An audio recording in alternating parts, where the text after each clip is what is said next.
So it's looking like Lomachenko is going to fight George Kambosos. And there's a reason why I picked this picture. Before I get into that, hit the thumbs up, sub, and notification bell. That way you get updated when I drop the news content like this. With that being said, let's get into the video. Look, first and foremost, I want to say this. This is the uncrowned, undisputed king because in my opinion, I don't even really think it's opinion because the majority of the masses of the people believe and know Devin Haney lost that fight. He got beat.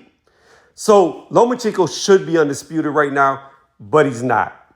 As far as Devin goes, I'm not mad at Devin for not having a rematch as long as he went up in weight, which he did. Because I feel like Devin's been at 135 for way too long. He looks emaciated on the scales for the last, 2-3 fights now.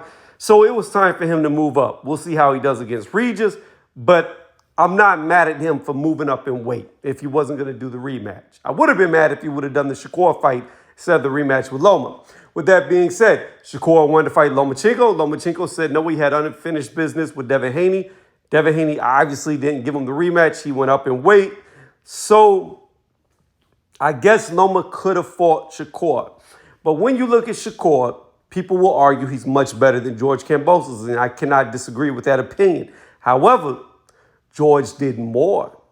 George has done more at 135, whether you like it or not, than Shakur has. So, in my opinion, it's a better win at 135 if he beats George Kambosos.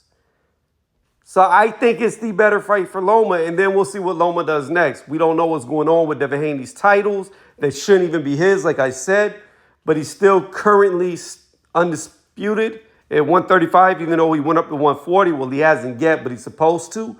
So we'll have to see if them belts get fragmented, vacated, etc. We don't know what he's going to do. I would imagine that if he wins against Regis, he stays at 140, but if he loses, he's going to come back down, and then maybe we'll get the rematch. I doubt it, because they know he lost. They don't want to give Lomachenko that rematch, because Loma will probably beat him worse. Beat him worse. I guarantee you it'll be worse. Because Loma, once he figures you out, it's over, and he figured Devin out. But anyways, I digress. Back to the point. So yeah, that looks like Lomachenko's next fight. Let me know what y'all think about it. Y'all think George Kambosos is a good fight? Y'all think it's a shitty fight because y'all don't think he's really a good fighter, even though he beat the #1 guy in TO? Ha! Like I threw that in there. So is this a good or bad fight? That's basically what I want y'all to tell me in the comment section below.